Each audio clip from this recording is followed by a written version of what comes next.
E a primeira pergunta é: qual é a melhor prática para aplicar no dia a dia com o objetivo de me aproximar a Deus quando tens tanto ruído ao teu redor e não existe tempo para nada e a mente não para? Ótima pergunta. E a resposta óbvia seria japa, mas eu não vou dizer japa, porque é óbvio demais a resposta. Porque japa você pode fazer teoricamente em qualquer momento, e como não é uma prática externa, você pode fazer internamente, então você não precisa de um lugar quieto, na realidade. Mas, como a pergunta foi como se aproximar de Deus, quando tudo está um caos, etc, etc, no mundo, no dia a dia, quando a mente não para, quando não existe um momento de paz, a resposta que para mim faz mais sentido é sendo uma boa pessoa. Deus acha isso muito atraente. E Ele se aproxima. Então o desafio é responder à situação, ao caos, da melhor maneira possível. Dependendo da situação, então não existe uma resposta preta e branca, mas sim uma indicação, uma direção, que é: você tem que tentar aplicar os valores que você aprendeu neste caminho o máximo possível em qualquer situação, porque é isso que vai atrair Deus mais do que qualquer outra coisa. Você faz o teu japa, mas você lida com essas situações caóticas de uma maneira terrível, você sacrifica os seus valores, você começa a agir de uma forma incoerente com os ensinamentos do Guruji, com aquilo que ele pede de nós, você vai ter alguns benefícios do japa, mas o mais importante de todos, que é a aproximação de Deus, você não vai ter. Porque Deus é uma pessoa, ele tem sua própria vontade. Então não é só porque cantamos o mantra que ele é forçado a vir ter conosco. Porque ele tem que também sentir que a maneira como você está cantando, a pessoa que você é enquanto canta, também é atraente para ele. E Deus é atraído não necessariamente pelo contato direto com ele, mas claro que isso também ajuda, momentos de oração, momentos no templo, etc., sadhana, mas também na maneira como você interage com tudo e todos, os detalhes da vida. Porque a nossa filosofia explica, no Srimad Bhagavatam tem 3 versos que explicam os níveis diferentes de um devoto. Kanishta, Madhyama e Uttama. E a diferença entre o Kanishta, que é o iniciante, e o Uttama, que é o mais elevado, é que o Kanishta só vê Deus no templo, na imagem, na deidade, na foto, no que for que seja. Mas o Uttama vê, e não só enxerga, mas também tem uma conduta que corresponde a uma visão de Deus dentro de tudo. Então isso significa que eu vou tratar os outros da mesma maneira que eu trataria a deidade no templo. Com alguma adaptação. Não vamos na rua agora. Né? Arte. Mas em termos de respeito, de amor, de serviço, esses valores são constantes, mesmo se é aqui no templo, se é fora, em qualquer situação. Porque nós estamos aqui e temos rituais, sim, mas os rituais são só um veículo para levar a nossa verdadeira intenção, que é querer amar e querer servir, até Deus.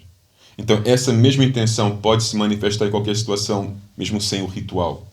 Não é?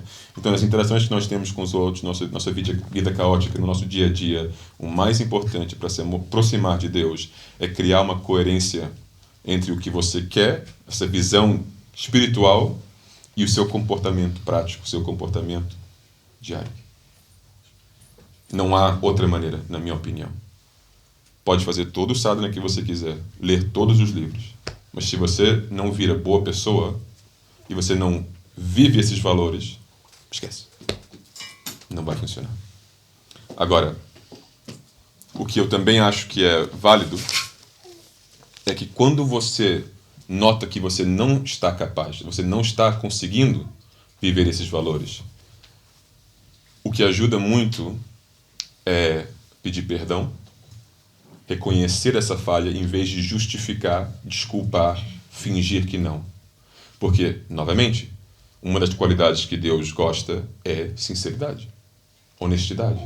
E você tem muitas referências na sua vida. Quando você tem uma pessoa na sua vida que você ama e você tenta mostrar o seu melhor comportamento perante essa pessoa, mas de vez em quando não dá. A pessoa vai respeitar você muito mais se você assumir isso do que fingir que não está acontecendo. Tentar esconder esse mau comportamento ou culpar o próximo e dizer, não, eu não estou conseguindo porque você que me chateia muito. Porque a vida está difícil, porque isto, porque aquilo. Não, se eu assumo, eu não estou conseguindo chegar ao meu melhor nível neste momento, mas eu vou tentar, eu quero tentar, mas eu assumo a minha responsabilidade, que neste momento, por alguma razão, não estou conseguindo, mas a responsabilidade é minha e eu peço desculpas.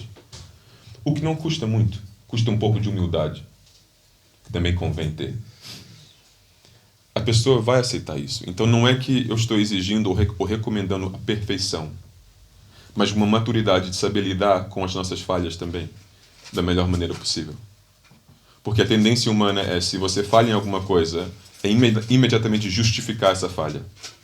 Em vez de simplesmente assumir que, sim, eu falhei, peço desculpas, vou tentar melhorar.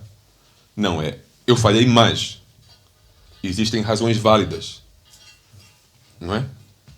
E isso não impressiona ninguém, muito menos Deus. Porque Deus não precisa ouvir desculpas. Porque Deus sabe a tua situação muito bem, melhor do que você. Então, o melhor a fazer é, com humildade, assumir responsabilidade. Então, repito, a resposta é: tenta ser uma boa pessoa, tenta viver os valores que você vem aprendendo. E se por alguma razão você não é capaz, assume isso, com humildade, pede desculpas e tenta de novo. Ok? Ótimo.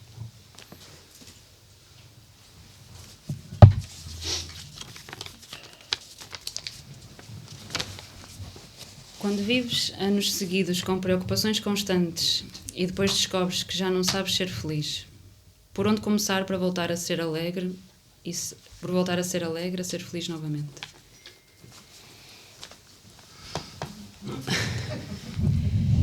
Eu, para ser muito honesta, escolhi esta pergunta porque isto também é algo com que eu me tenho debatido ultimamente.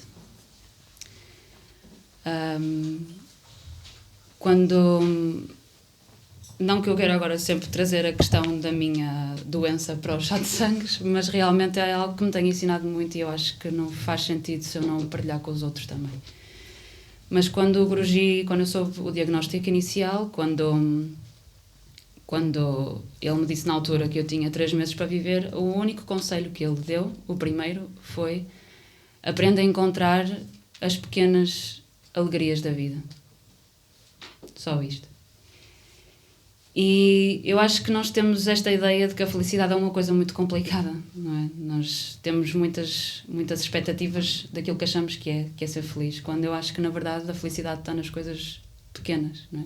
Quando o Guruji nos disse, já há uns anos, num chá de sangue, aprendam a encontrar aquele momento dourado do dia, eu acho que tem precisamente a ver com esta capacidade de saber encontrar a felicidade nas coisas mais pequenas e nas coisas mais simples.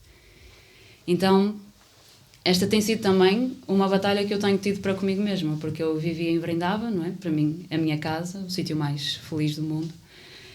Era uma pessoa feliz a servir o meu mestre, portanto não havia nada que eu achasse que faltasse na minha vida, e de repente sou mandada para cá, para um contexto hospitalar quase diário. O Portugal não é, pelo menos no sítio onde eu vivo, não é o mesmo contexto que Vrindavan, é tudo muito diferente. Em Vrindavan é tudo sobre Deus. E aqui, não é? Em Vrindavan tudo nos recorda de Deus, não é? Até as lojas, se vocês repararem, as coisas que as lojas vendem são coisas para as divindades, são coisas para Deus. Portanto, tudo em Vrindavan é muito fácil que nos relembre de Deus. Quando nós estamos no mundo normal, em Maya, é muito difícil ter essa lembrança constante, não é? Então, quando eu cheguei, eu debati-me também com esta questão um bocadinho de... como é que eu volto a ser feliz, não é? Como é que eu volto a ter essa felicidade que eu tinha lá tão facilmente, quando tudo era sobre Deus, não é?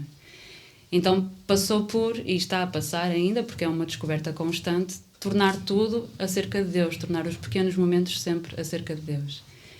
Mas eu tive muita dificuldade no início, até houve um dia em que a minha mãe chegou à minha beira e me disse: ok, então se tu achas que só és feliz em Vrindavan, então apanha um avião e volta para lá. Não é? E na verdade a minha vontade seria essa, não é? Mas não foi essa a instrução do mestre. Então, como eu estava a ter muita dificuldade em encontrar esta felicidade nos pequenos momentos, eu tive ali um período em que tive que estar internada no hospital. E eu acho que essa foi a forma que o Guruji encontrou para me fazer encontrar a felicidade nos pequenos momentos. Porque nós, quando somos confrontados com situações piores que a nossa, não é? Nós também aprendemos a valorizar aquilo que temos, que achamos que é pouco. Não é? Então, de repente, estando no hospital, olhando para as pessoas que estavam à minha volta, havia pessoas que não saíam da cama, então caminhar, eu poder sair da cama e poder ir para o corredor caminhar já era uma alegria. Olhando à minha volta e vendo pessoas que não conseguiam respirar, só não é? A inspiração e a expiração torna-se uma alegria. Não é? Haver pessoas que tinham que comer, ser alimentadas por um tubo, não é? O poder mastigar, o poder desfrutar da comida torna-se uma alegria. Então, desde esse momento tem sido e continua a ser, porque depois nós somos humanos e esquecemos, não é? Depois eu voltei a casa e já voltei naquela depressão, já não estou feliz, já não sei ver as pequenas alegrias da vida, mas isto tem que ser um lembrete constante para connosco mesmos, não é? Um pôr-do-sol, ver um pôr-do-sol, que é a coisa mais simples do mundo, que nos é dado por Deus de forma gratuita, pode ser um golden moment, não é? E realmente Deus está nestas pequenas coisas.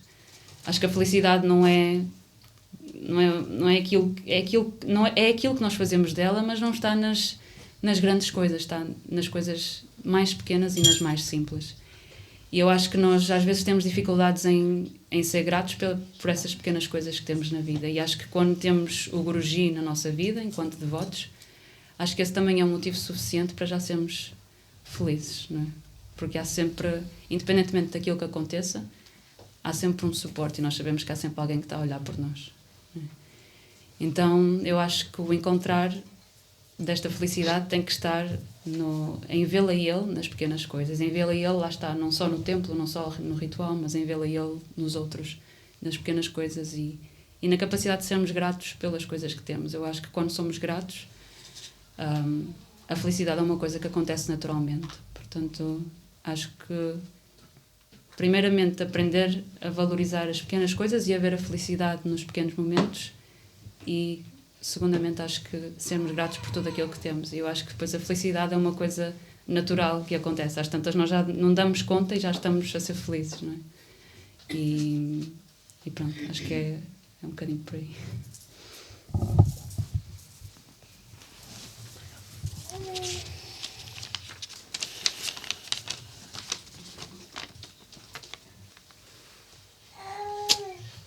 Como falar às pessoas que não devem ficar agarradas aos desejos quando eles estão numa fase de vida em que querem realizar todos os sonhos? Devem ser uma pessoa jovem. Coitada, ainda tem sonhos. Estou brincando.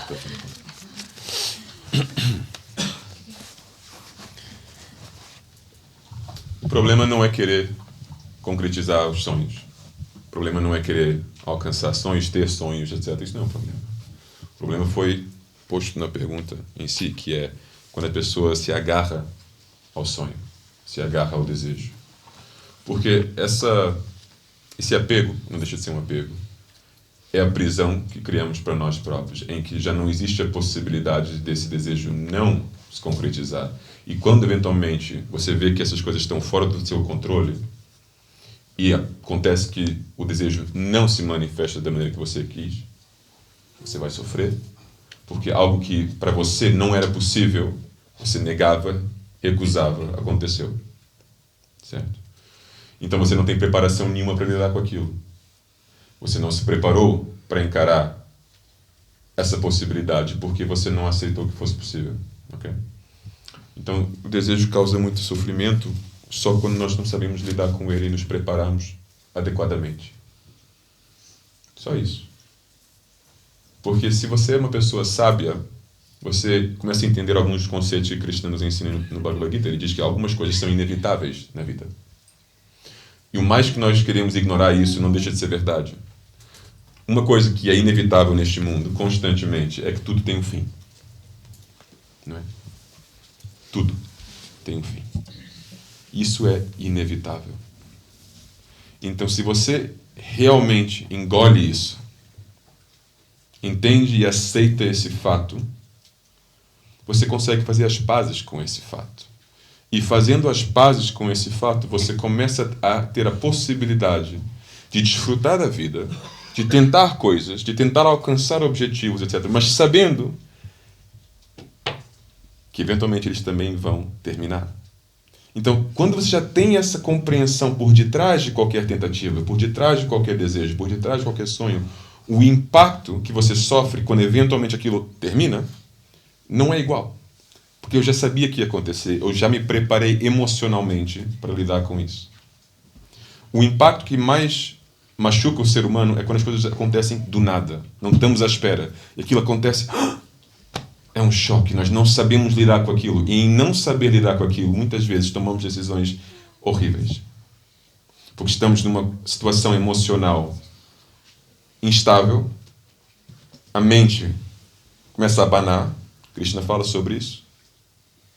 Capítulo 2, versos 62 e 63, Krishna fala exatamente sobre o processo que acontece quando nós temos desejos, mas desejos não controlados. E uma forma de controlar o desejo não é só parar o desejo, ou não deixar o desejo manifestar, mas deixá-lo manifestar sem inteligência por detrás.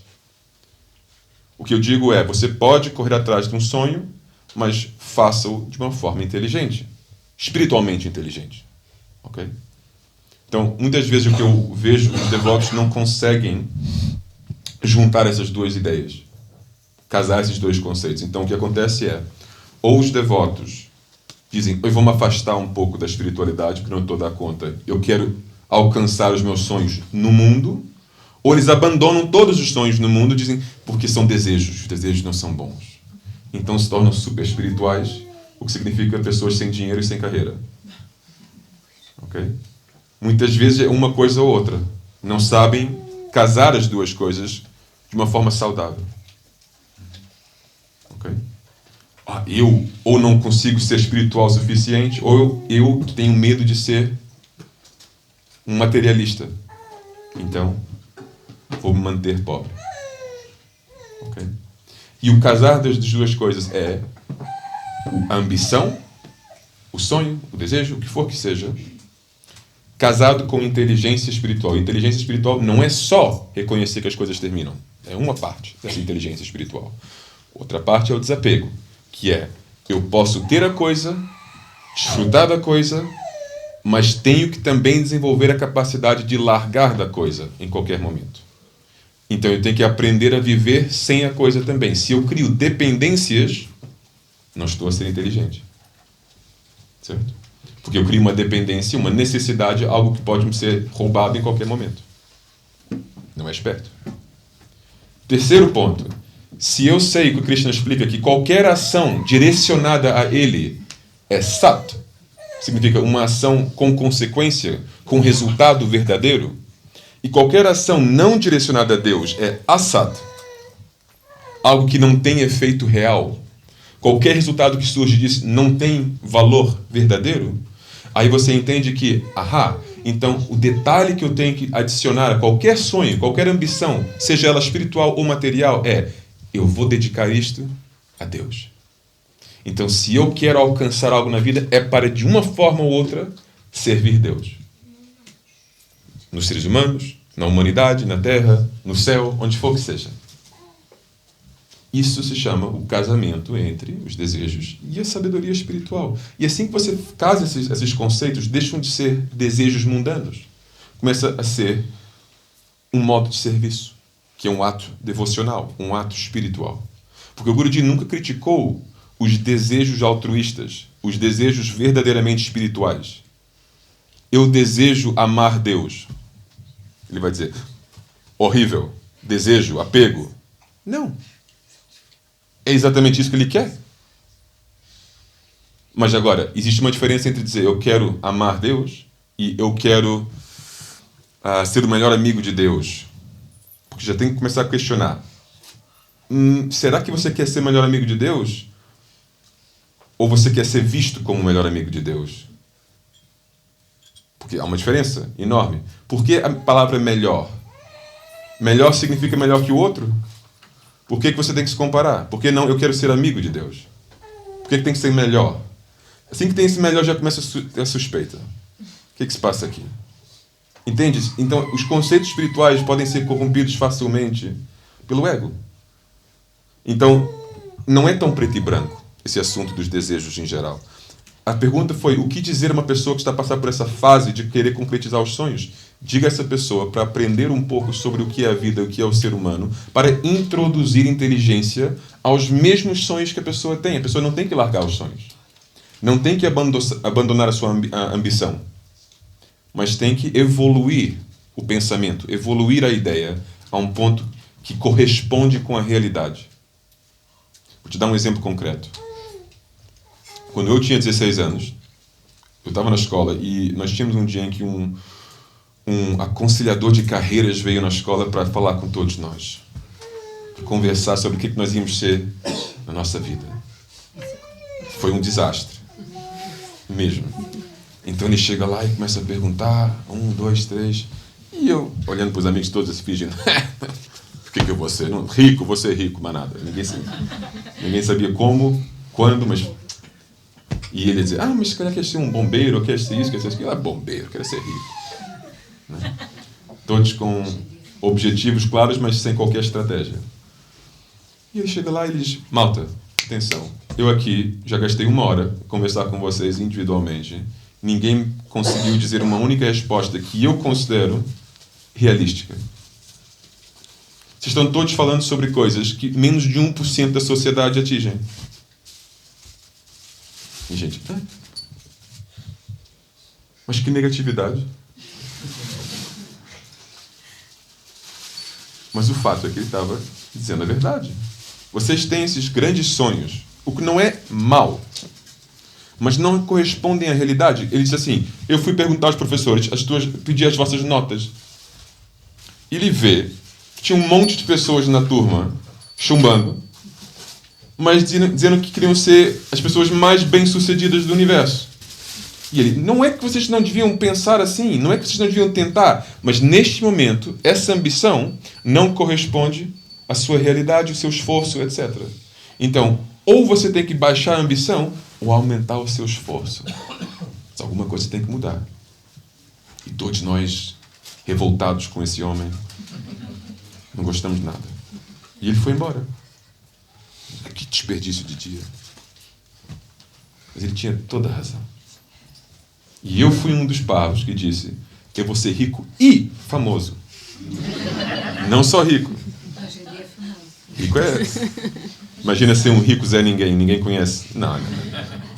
Para o meu ego não era assim tão atraente, não é? Então, primeiro famoso e rico já é um bônus. Mas era isso, o sonho. Então, eu acho que as pessoas muitas vezes simplesmente têm uma falta de noção, não se tocam quase. Não estão dispostos a enxergar o esforço que eles estão fazendo e para ver se isso corresponde com a ambição que eles têm, o desejo que eles têm. O desejo em si não é necessariamente errado. E a mesma coisa acontece no caminho espiritual. Teve um brahmachari que foi ter com o Guruji para uns 3 meses atrás, disse, Guruji, eu quero ser Swami. Eu já fiz isso também. E o Guruji olha para ele e diz, tu? Hã? E ele ficou totalmente chocado com essa resposta, porque na cabecinha dele, ele era o candidato óbvio para ser Swami. Okay? Mas só na cabecinha dele. Mas ninguém achava isso. Por que ninguém achava isso? Porque ele nunca faz nada que um Swami, teoricamente, deveria fazer. Ele não se esforça no estudo, ele não faz nada publicamente, ele não tenta fazer nada. Mas depois, na cabecinha dele, ele imaginou alguma situação e foi falar com o Guruji, quero ser Swami, e o Guruji disse, tu, não. Mas o que eu posso fazer para me tornar Swami? Reza. Ele saiu de lá destruído. Destruído por completo. Aí o Guruji veio ter comigo e disse assim, sabes o que ele me fez hoje? Ele me perguntou, ele pediu para ser Swami. E eu, Mas eu fiquei calado, porque eu também já fiz isso no passado. Então, E ele, por que ele quer ser Swami? Eu disse, Guruji, eu não sei, tem que falar com ele. Eu posso imaginar, mas o que eu sei é que as pessoas não sabem o que é ser Swami. Acham que é uma coisa, depois viram Swamis, depois, posso voltar atrás? E não dá. Então eu disse, Guruji, eu não sei, Guruji. Ele disse, esse é o problema. Todo mundo só quer o título. Todo mundo só quer ter o título, realizar o sonho, mas ninguém para pensar por que eu quero isso. Se você quer isso porque você acha que você vai ser feliz, então simplifica a pergunta. Diz, Guruji, eu quero ser feliz. E eu te dou a resposta. E possivelmente para você não vai ser virar Swami. Ou para outra pessoa, para quem for que seja. Mas se você vai à essência da pergunta, que é, o que você quer? Por que você quer isso? Porque você acha que assim você é mais próximo de mim? Então faça essa pergunta, como é que eu posso me aproximar de você? Se é assim que você acha que você vai fazer um maior serviço, então me faça essa pergunta, como é que eu posso te servir da melhor maneira? Vai à essência da questão e faça essa pergunta. E aí o Guruji pode indicar o que é o melhor para você. Mas se você já chega lá dizendo, eu sei o que eu quero ser Swami, você está se autodiagnosando, fazendo autodiagnose, entende? O que não é nem boa ideia, mas também acaba sendo um pouco arrogante. Guruji, eu sei o que é bom para mim. Em vez de simplesmente abrir a pergunta. Eu quero ser feliz, eu quero te servir, eu quero me aproximar. Por favor, me indique como fazer isso. Você que tem a visão plena de quem eu sou, quem você é, como este caminho vai percorrer ou não, você me diga. E eu faço, e eu cumpro. Não é? Então acho que tem muito a ver com isso também.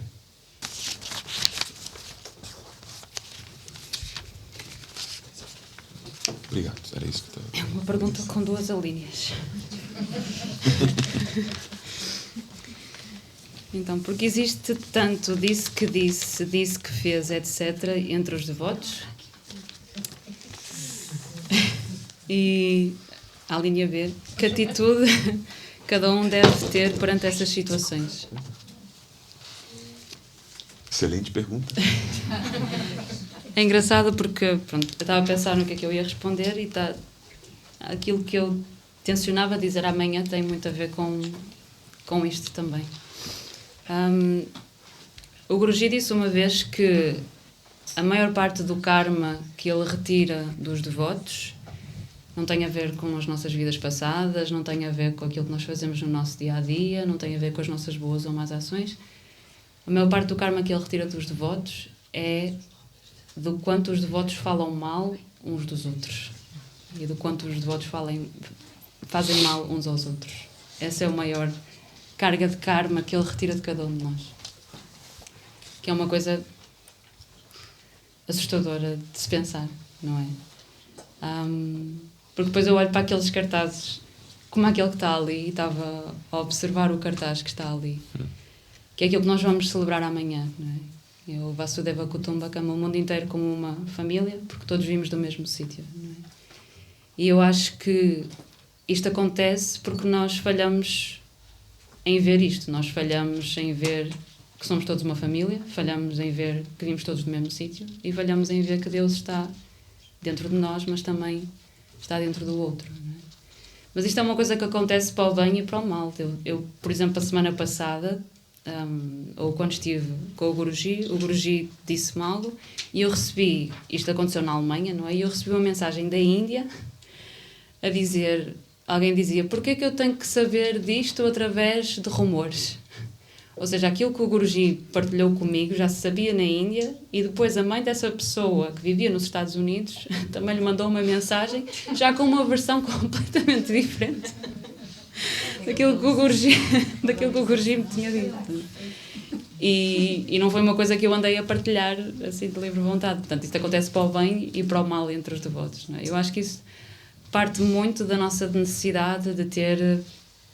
Porque é muito... se formos a ser sinceros, é muito... estou à procura da palavra certa, mas... é muito tentador, não é? Esta coisa do falar, do diz que disse, do falar, olha, visto o que é que aconteceu, visto o que ela fez no templo, visto o que é que ela disse, e a forma como ela vestiu o sari, eu não sei o que, as coisas mais ridículas, não é? É muito tentador, não é? Mas depois se nós trouxermos a nós mesmos esta coisa que o Guruji disse, não é? Que a maior parte do karma que ele retira de nós é aquilo que nós dizemos, e não só aquilo que dizemos, mas também aquilo que pensamos a nossa família, aquela que devia ser a nossa família, eu acho que há uma necessidade também de nos contermos, não é? Às vezes eu estou no meio de uma conversa entre devotos e tenho vontade de alimentar, não é? Porque nós gostamos de meter asas para a fogueira, mas eu acho que parte muito desta necessidade de contenção.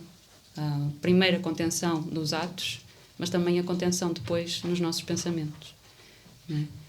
Eu sempre que falamos, sempre que se fala do gossip, desta coisa de falar mal dos outros e do diz que disse, eu lembro-me sempre da história do rei Ambarisha, que é, pronto, o Guruji já contou a história muitas vezes, já houve muitos satsangs sobre isso, mas para contar assim, pronto, para resumir, o rei Ambarisha era um grande devoto do Senhor.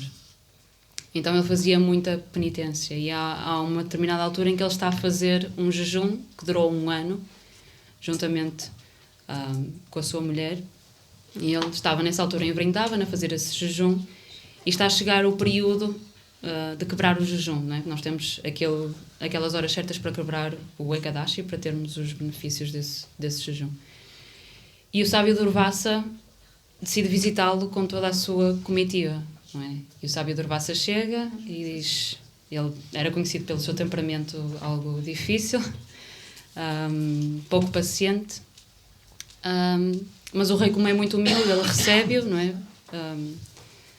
Presta as suas reverências, e o sábio Durvasa vai-se entretanto banhar no rio Yamuna antes de vir almoçar ou de comer com o rei Ambarisha. Então, enquanto o sábio se está a banhar no rio, o rei está a ficar muito preocupado, não é? Porque está a ver o tempo a passar e está a pensar na hora que ele tem que quebrar o jejum, mas é um desrespeito enorme se ele começar a comer sem os seus convidados, não é? Porque na Índia o convidado é tratado sempre como Deus, portanto ele não pode começar a comer sem os seus convidados. Então ele entra ali num grande dilema, não é? Tem que quebrar o jejum, mas não pode desrespeitar o convidado. Então os brahmanes aconselham a que ele tome uma gota d'água. E no momento em que ele toma a gota d'água, Durvasa entra e apanha-o em flagrante. Então Durvasa entra numa raiva muito grande, e é engraçado porque no comentário do Guruji do Bhagavad Gita, do Bhagavatam, ele diz que às vezes a nossa raiva é tão grande que ela toma uma forma, não é? E foi o que aconteceu neste momento. A raiva de Durvasa era tão grande que formou um demónio da ponta do cabelo dele. E o rei Ambarisha, como é muito humilde e muito devoto, a única coisa que ele pensa naquele momento é: ok, se este é o meu destino, se o meu destino é partir assim, eu aceito. Então ele prostra-se e pensa em Narayana e aceita aquele destino. No entanto, Sudarshana Chakra é lançado para proteger o rei Ambarisha. Então mata o demónio e o Sudarshana Chakra começa a perseguir Durvasa. Então Durvasa fica desesperado, ele sente, não é, o Sudarshana Chakra a persegui-lo, não é, muito perto, já a fugir, então ele vai a Brahmaloka e pede a Brahma ajuda. Só que Brahma diz... ele olha para o sábio Durvasa a chegar, já sabe bem aí o problema, então faz de conta que está a meditar. Não consegue ajudar. Então o sábio Durvasa percebe que não vai ter ajuda ali e dirige-se a Shiva. E Shiva diz: olha, eu gostava muito de poder ajudar, mas eu acho que deves ir pedir ajuda a Narayana. Então Durvasa chega a Vaikunta, pede ajuda a Narayana, pede perdão, e Narayana diz-lhe: olha, eu gostava muito de te perdoar, mas para perdoar eu preciso ter um coração. E o meu coração está com o meu devoto. Portanto, se queres pedir perdão a alguém, pede ao rei Ambarisha. Então o sábio Durvasa dirige-se a Ambarisha, pede perdão, arrepende-se, e depois, pronto, tudo fica bem e eles comem juntos, não é? No fim. Mas é muito interessante, porquê? Porque se nós pensarmos nesta história, cada vez que nós temos a tentação de dizer algo ou de fazer um comentário, porque a nossa primeira reação é sempre a tendência para o julgamento, não é? Nós somos formatados de uma certa forma a que, assim que nós percepcionamos alguma coisa, a nossa segunda reação é formar um julgamento sobre isso, não é? E sobre os outros, então, é muito fácil, não é? Então, mas se nós pensarmos nesta coisa de que que Deus diz com o meu coração, que isto é Deus, não é? O meu coração não está comigo, o meu coração está com o meu devoto, acho que isso facilita nesta contenção que nós temos que ter quando temos a tendência de falar mal ou de dizer. Então, é isso. Eu acho que pensando... Claro que isto é muito fácil dizer, as famílias são, por norma, disfuncionais. Acho que é a natureza das famílias serem disfuncionais. Mas eu acho que o respeito é a base mínima para nos podermos dar todos uns com os outros e para podermos ser uma família, não é? Então acho que este lembrante constante que vivemos todos do mesmo sítio e que o Guruji nos ama a todos da mesma forma, não é? O Guruji não...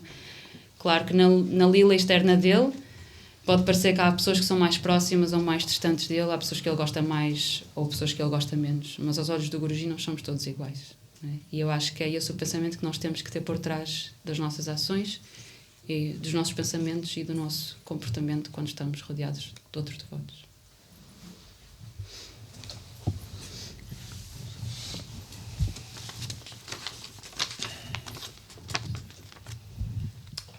Jai Gurudev, eu gostaria de colocar uma questão ao Swamiji. Tenho 75 anos, sou brahmacharini, já tenho muitas dificuldades para memorizar. Neste caso, não consigo memorizar as escrituras. Não estou a fazer o trabalho completo que o Guruji deseja. Como posso...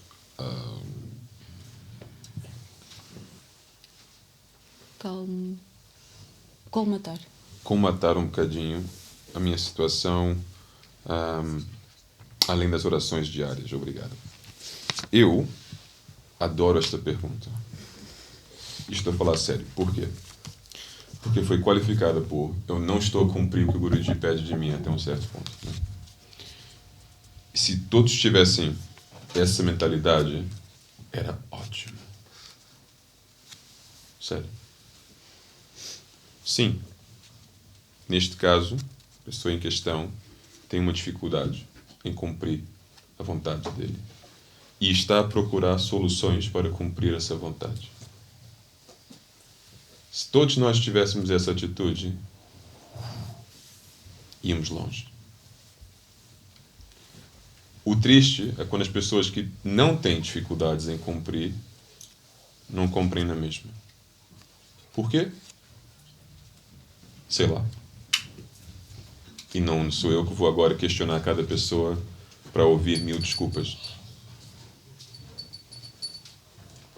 Porque é o que as pessoas vão dar. Poucas são as pessoas que vão dizer, tens razão. Porque eu também não quero ouvir que eu tenho razão.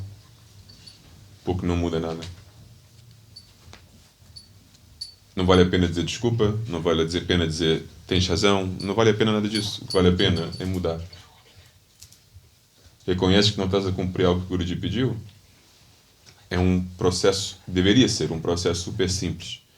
Eu continuo tendo o relacionamento com ele que eu quero ter? Eu continuo comprometida com ele? Estamos ainda no mesmo projeto, eu e ele? Esquece Bhakti Marga, esquece o resto, esquece os projetos externos, o projeto interno. O meu compromisso perante ele, enquanto devoto, enquanto devota, as promessas que eu fiz a ele. O meu relacionamento individual. O que ele pede de mim? O que eu não estou a cumprir? E o que eu vou fazer para corrigir isso? E se eu preciso pedir ajuda, se eu preciso pedir conselhos, o que for que seja isso, que seja essa a minha resposta, a minha postura, do que a que a maioria das pessoas fazem, que é se justificar, desculpas, ou simplesmente ignorar. Porque é mais conveniente. E se eu não chatear o próximo não vai chatear também. Numa reunião recente do board, que parece ser uma coisa muito importante, mas na verdade é uma coisa mais chata do que importante, reuniões de direção e gestão desta missão que nós temos aqui, que é muito linda. Eu estava nessa reunião de 8 horas. Eu estava a liderar essa reunião, imagina. Tanta importância. E essa reunião de 8 horas, chega um momento, estávamos todos super exaustos, mas tínhamos que trazer uns 2 assuntos desconfortáveis ao Guruji. Tínhamos que assumir que Guruji não estamos a... Govinda? Não estávamos a cumprir uma ordem dele. Ok? E queríamos pedir conselhos, direção, qualquer coisa do tipo. E então chamamos o Guruji para a reunião, convidamos o Guruji para a reunião, ele aceitou, ele veio. Que é sempre um momento muito confortável. O Guruji vai à reunião e começa a comentar sobre várias coisas. E uma das coisas que ele diz é: vocês são muito engraçados, vocês. Sabes por quê? Porque vocês não querem expor uns aos outros. Vocês não querem dizer a verdade aqui comigo. Vocês não querem dizer onde é que vocês estão realmente a falhar, porque vocês podem ser os próximos a falhar. Então vocês querem que os outros também não façam a mesma coisa com vocês. Então vocês estão todos a proteger uns aos outros, porque vocês preferem manter o nível aqui embaixo, porque assim é muito mais fácil conviver com as tuas falhas. Em vez de pôr tudo em causa e dizer: Guruji, eu estou a falhar aqui, aqui, aqui, ali, e ele também, e este projeto também, e aquilo também, e assim eu posso dar um conselho verdadeiro, uma solução verdadeira. Mas vocês não fazem isso. E depois vocês dizem que não, isto é amizade, é lealdade. Eu não vou chibar, não vou fazer isto, não vou fazer aquilo, porque eu sou uma pessoa boa. E o Guruji: não. Vocês estão sendo estratégicos. Vocês não fazem isso porque depois os outros ficam a te dever. E também não vão fazer em troca. Então todos vocês escondem coisas e fingem e não cumprem e não fazem isso. Por quê? É mais confortável. É mais conveniente. Se o padrão está aqui em cima, desconforto. Mas, eu não vou a esta reunião. O outro também não vai. Eu não vou a este evento. O vizinho também não vai. Eu não estou a fazer meu japa. A outra também não está. Não é? É tudo mais fácil. E assim, não vais ter com essa pessoa dizer: olha, devias fazer o japa. Por quê? Porque assim que tu falhares alguma coisa, essa pessoa vem ter contigo e vai dizer: e tu também devias fazer isto. E aquilo, e aquilo. Então, como nós não queremos ser o alvo dessas críticas, não vamos criticar ninguém. Agora, eu não estou a dizer que é o papel de ninguém de criticar o outro. Não é bem isso que eu estou a dizer. Mas o que eu acho é que nós temos que ter uma autocrítica, digamos assim, uma autorreflexão para saber onde nós estamos falhando nós próprios. Se nos falta essa honestidade e maturidade, então cabe a outra pessoa dizer. E não por vontade da pessoa, mas pelo trabalho que o Guruji faz. Ele vai trazer alguém e pôr essa pessoa na tua frente para te dizer onde você está falhando. Porque é o trabalho dele. E o Guruji, como ele nos ama tanto, e a todos igualmente, ele não vai deixar uma pessoa continuar a mentir a ela própria ou fugir da responsabilidade sem que alguém lhe chame a atenção, eventualmente. Mas o ideal era termos uma colaboração sincera e honesta em que isso não é preciso, porque a pessoa faz a autorreflexão e chega a essas conclusões ela própria. Isso é maturidade espiritual. Então, eu agradeço muito a sua pergunta. Eu gosto muito dessa pergunta. Eu não estou conseguindo cumprir o que o Guruji pede de mim. Pode me ajudar? Como é que eu posso concretizar esse desejo do meu Guru? Porque o Guruji não perde tempo dando dicas inúteis. Ou, às vezes, eu fico com a ideia que as pessoas acham: não é para mim, é para os outros. O Guruji, depois de quase 20 anos que eu estou neste caminho, veio bater na porta do meu quarto 2 semanas atrás, entrou no meu quarto e disse: estás a fazer o teu japa? E eu, não a quantidade que eu devia ir ali. Desapontante. Foi embora. Achas que ele não me chama atenção quando eu estou a falhar nas coisas que ele me pede? E uma das coisas que ele me pede, por exemplo, é para pôr este país a funcionar. E se vocês acham que eu vou deixar vocês atrapalharem a minha capacidade de cumprir o meu dever do Guruji, então vocês que venham amanhã, 8 de dezembro. Estou a falar sério. Porque isso é, para mim, a única maneira de viver com ele. Ou fazemos isto a sério, ou não fazemos. Ou isto é um compromisso sério. E sério não significa sem felicidade, sem alegria, sem todas as coisas lindas que este caminho tem. Não. Sério é uma atitude. Isto é importante. Eu dou prioridade a isto. Porque é importante para mim. Não é? A diferença entre alegria no modo palhaçada e alegria no modo sério é que uma coisa importa, a outra não importa. E isto adoro quando estamos a cantar e estamos a dançar e tudo isto. Siga, continua com isso, não para, de jeito nenhum. Mas façam isso porque vocês têm um amor sério, um compromisso sério, uma vontade séria de alcançar um objetivo sério. Não porque estão aqui na palhaçada para se juntar a outros palhaços e brincar. E não estou a acusar este templo. Atenção. Vocês são só o público errado no momento certo. Estou a falar sério, também está a ser transmitido online. Entende? É que a pergunta é tão ideal para isto, é que por isso que eu estou a dizer o que eu estou a dizer. Não é porque alguém aqui está me chatear e então estou agora a fazer birra. Entende o que eu estou a dizer? Refletem nisso, por favor. Porque chega um ponto que após 1 ano, 5 anos, 10 anos, 15 anos, basta. Basta continuar com os mesmos comportamentos de sempre. E se o Guru te pede algo de nós, é simples. Como é que eu posso concretizar isso o mais rápido possível? Porque se ele é o meu Guru, verdadeiramente, então ele sabe o que é melhor para mim. E vamos deixar de brincadeiras. E se ele diz é para fazer japa, é para estudar as escrituras, então toca estudar, toca fazer o japa. E a tua questão é, eu não consigo memorizar. Não precisas memorizar nada. Eu te prometo que não precisas, porque o Guruji não disse que tu tens que memorizar. E com a tua idade, muito menos. Sim, na plataforma temos versos que é para memorizar. Não se preocupa com isso. Ok? Obrigada. De nada.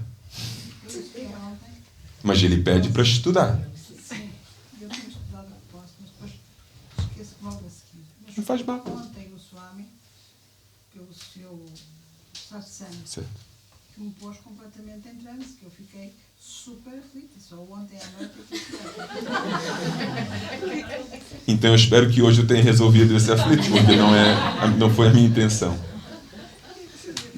Eu não faço nada, não vejo nada. Não. Mas veja bem. O que eu disse ontem, uma das coisas que eu disse ontem, que pode ter a ver com isto, eu disse que o que o Guruji diz, na realidade, que o devoto tem a mentalidade que nunca é suficiente. O que eu faço nunca é suficiente. O devoto sempre pensa assim. Porque ele sabe que pode dar mais, e pode tentar mais, etc, etc. Ok. Isso não quer dizer que vamos agora desenvolver capacidades que não temos do nada. Nós temos que fazer o máximo que nós podemos e sempre tentar ir para além daquilo que nós podemos. Não podemos o que não podemos. Não é? Eu não posso, de um dia para o outro, virar o melhor cantor de todos os tempos. Mais que eu possa querer, não vai acontecer. Não é? Então nós temos os limites naturais, físicos até.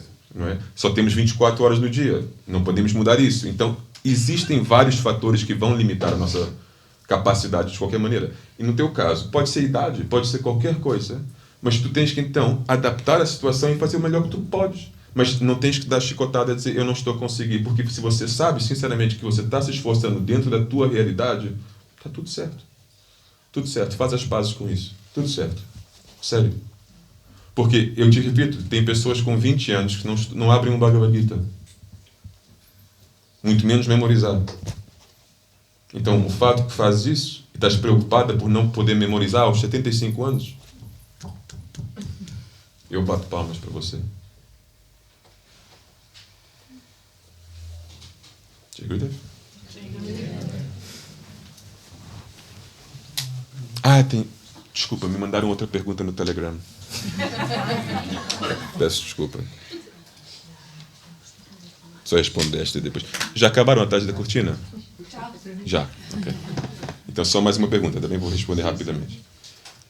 De que forma devemos ver Ram na nossa Vedanta? E quais são as características que devemos retirar dele para nós? Ok, super simples. Nossa Vedanta é nossa filosofia, certo? Rama é Deus, não existe distinção entre Rama, Krishna, Narasimha, são todos Deus. Deus é Deus. Agora, cada forma de Deus enfatiza uma qualidade ou algum aspecto, digamos assim, de Deus. Rama enfatiza Dharma, a retidão. Okay? Então eu vou focar nesse aspecto. Qual é o papel de Dharma na nossa Vedanta, na nossa filosofia? Dharma significa fazer a coisa certa, significa seguir o propósito das coisas. Aceitar e concretizar o propósito das coisas, porque as coisas têm propósitos inerentes. Não é que a vida é uma carta branca que podemos escrever o que nós quisermos nela. existe já um propósito da vida. A alma tem um objetivo. A alma quer se conectar com Deus. E as coisas todas existem para servir vários propósitos, as ferramentas da vida. Um carro tem um propósito, uma caneta tem um propósito, uma câmara tem um propósito, etc. Então, Dharma tem um papel super importante na nossa filosofia, porque nós estamos a reexplicar ao mundo Vaishnava, ao mundo religioso e espiritual, que o propósito do ser humano é amar Deus plenamente. Então, o que o Guruji faz? Ele pega em tradições, em personagens, em caminhos que começam a esquecer desse fato e colocam outras coisas à frente, outras prioridades. E ele está a relembrar a todos que nós não precisamos dividir os vários caminhos, nós não precisamos separar, nós não precisamos brigar. Podemos relembrar do fato que o Dharma universal é amar Deus e nos juntar. Então ele pega um pouco de uma tradição, um pouco de outra, um pouco de outra, um pouco de outra. Vai a um lugar sagrado de uma tradição, vai ao lugar sagrado de outra tradição, vai a outra e diz, nós todos podemos ser uma família. Vasudeva Kutumbakam. Isto é Hari Bhakti Sampradaya. E então a nossa filosofia de propósito enfatiza o Dharma universal, porque queremos chamar o máximo possível número de pessoas para voltar ao propósito inerente do ser humano. Porque pessoas a mais estão esquecendo desse fato, até as pessoas religiosas e espirituais, e se perdendo em debates, em conflitos, em besteiras que não tem nada a ver com esse Dharma fundamental. A religião, a espiritualidade também, às vezes, se torna uma bagunça, porque as pessoas colocam 1000 coisas à frente desse Dharma fundamental, que é, você ama Deus? Só isso. E se você ama e tem essa relação plena, está tudo feito. Não precisa ter mais nada. Então, qual é o papel de Rama na nossa Vedanta? Repito, Rama é Deus. Então, você pode trocar essa pergunta por qual é o papel de Krishna, qual é o papel de Narasimha. Não vai ser diferente, mas eu vou enfatizar um papel específico, neste caso, Dharma. E Dharma é não esquecer da verdadeira razão por qual nós existimos. A verdadeira razão por qual nós temos essa vida, o propósito da nossa vida. Não podemos esquecer. E o que a Swamini disse antes sobre a gratidão, eu acho fundamental. Temos que ser gratos pelo fato que nós estamos num momento da nossa vida em que temos consciência disso. Porque andamos vidas e vidas e anos perdidos sem saber o propósito da nossa vida. O que não quer dizer que, ao saber o propósito, eu automaticamente tenho a capacidade de o concretizar. Mas simplesmente saber qual ele é, já me dá uma direção que eu posso, ao mínimo, me esforçar diariamente para seguir. E isso tem tudo a ver com a vossa sinceridade, porque Deus ajuda a pessoa sincera. Se você não tem a capacidade hoje, mas você tem sinceridade e sabe o caminho, sabe o objetivo, eu tenho plena fé que a ajuda vai chegar a você. Porque é assim que ele é a natureza de Deus. Ele ajuda a pessoa que é sincera. Mas os hipócritas, Deus é muito paciente. Ele tem muito tempo e ele não se esquece. Nem de nós, nem das coisas, nem do objetivo da vida. Então, esse é o propósito de Rama. Ou o que Rama pode trazer na nossa filosofia. Ok? Para não nos esquecermos do verdadeiro propósito da vida. Jai Gurudev, agora sim, terminou.